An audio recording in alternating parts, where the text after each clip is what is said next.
नमस्कार फ्रेंड्स, देखंतु ration card रे ई केवाईसी को नहीं आमे वीडियो माध्यम रे किछि गुरुत्वपूर्ण विवरणी आलोचना करिबा। देखंतु राशन कार्ड रे ई केवाईसी को नहीं विधानसभा रे आज मध्य उत्तर रखा जायछि, एरो स्पष्टीकरण दिया जायछि। आपण माने वीडियो माध्यम रे जानिबा को पाइबे। ता सहित आपण माने जानिबा को पाइबे कि राशन कार्ड रे ई केवाईसी करिबा प्रक्रिया रो कौनसी शेष तारीख रखा जायछि कि निर्दिष्ट समय सीमा स्थिर करा जायछि कि एवं ओडिशा बाहर रहउथिबा हमर राशन कार्ड हिताधिकारी माने भाई भौणी माने जो माने अन्य राज्य रे जे काम करूछंती सेमाननको कोन एबे नितांत बा तुरंत राशन कार्ड रे ई केवाईसी करिया पई ओडिशा को आसीबा को पड़िबो कि निजो गां को आसीबा को पड़िबो कि ए विषय आपण माने संपूर्ण विवरणी जानिबा को पाइबे। देखंतु राशन कार्ड रे ई केवाईसी को नै आज विधानसभा रे एहार उत्तर रखा जायछि। खाउटी कल्याण विभागीय मंत्री कृष्णचंद्र पात्रंकर अनुपस्थित रे उच्च शिक्षा विभाग मंत्री सूर्यवंशी सूरज यार उत्तर प्रदान करिसंती तथा राशन कार्ड रे ई केवाईसी बाबद को नहीं किछिटा स्पष्टीकरण प्रदान करिसंती।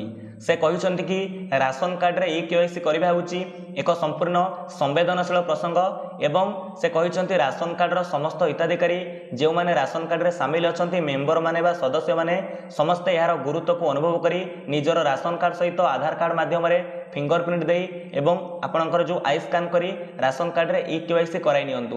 कारण राशन कार्ड रे ई केवाईसी करिया परे जणा पड़ जिवो कि अनेक लोकंकर मृत्युवरण होइतिले सुधा एपर्यंत सेमानकर नाम राशन कार्ड रो कटा जाय नाही। सेमानकर नाम रे मिलिथवा राशन सामग्री को तांको परिवार लोक नेउछंती किबा डीलर नेउछंती। तेणु अनेक भूत हिताधिकारी चिन्हट हेबे।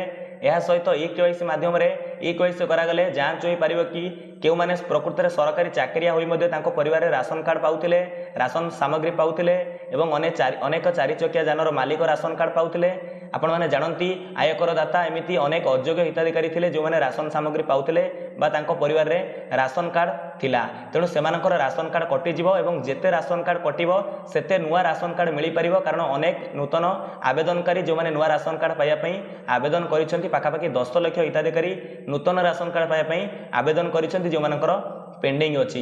तेणु ई केवाईसी करा गले अनेक ना कटिले जाई सेमानकु नूतन राशन कार्ड मिली परिवो। तेणु सूर्यवंशी सूरज कहिसंती ई केवाईसी समस्ते करै नियंतु। एठारे किंतु आपण मानको पई एक आश्वस्तिकर खबर रहिछि कि आपण माने पचारुथिले राशन कार्ड रे ई केवाईसी करिवा प्रक्रिया रो कोनोसी शेष तारीख रहिछि कि। एठारे सूर्यवंशी सूरज सूचना प्रदान करी कहिसंती कि आम स्तर रु बा आम तरफ रु सरकारी स्तर रु लोक मानको पई ई केवाईसी करिवा प्रक्रिया को नै कोनोसी शेष समय रखा जाई परिबो नाही कि बाध्य करा जाई परिबो नाही कि केउ दिन प्रकृति रे आरि भितर आसी आपण मानको ई केवाईसी करिवा को पड़ियो बोली। तेणु आमे माने कहि परिबा एपर्यंत सरकारी स्तर रे ई केवाईसी को नै कोनोसी शेष तारीख कौन करा जाय नाही डिक्लेयर करा जाय नाही। किंतु आपण माने जानंती कि सोशल मीडिया माध्यम रे आपण देखुथिबे व्हाट्सएप फेसबुक रे आपण देखुथिबे कि एक नोटिस घुरी बुलुची जे नोटिस रे लिखा जायछि कि राशन कार्ड रे ई केवाईसी करिवा प्रक्रिया रो शेष तारीख होउची सेप्टेम्बर मास 25 तारीख।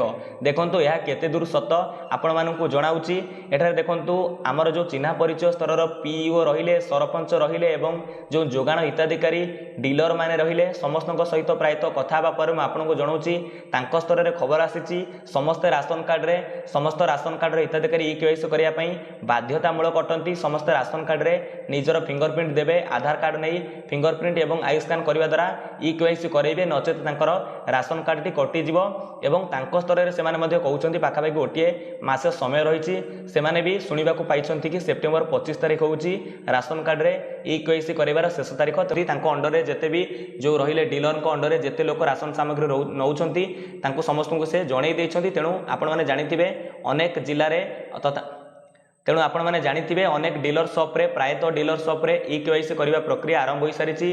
तेणु निश्चित रूपे ओडिसा रो बाहर रहउतिबा हमर जो राशन कार्ड हिताधिकारी माने भाई भौणी माने अन्य राज्य रे जे काम करूछंती ओडिसा बाहर अछंती जेहेतु आपण माने जानि जाइछंती कि यार कोनोसी पाखापाखि निर्धारित समय सीमा नाही बा स्थिर होइनी। किंतु एहा को गुरुत्व अनुभव करी आपण माने कोन करिवे नितांत रूपे जेतबेले आपण टिके अधिका बेसी समय छुट्टी मिलुची, गोटे 2 दिन छुट्टी मिलुची बा 5 दिन छुट्टी मिलुची, आपण टिके समय बाहर करी गां को आसंतु डीलर शॉप रे आपण जे कोन करंतु ना आधार कार्ड माध्यम रे फिंगरप्रिंट देई आई स्कैन करी आपण राशन कार्ड रे ई केवाईसी प्रक्रिया को शेष करांतु। कारण आपण माने जानंती खूब शीघ्र कहा जाउची नूतन राशन कार्ड बंटन करा जिवो।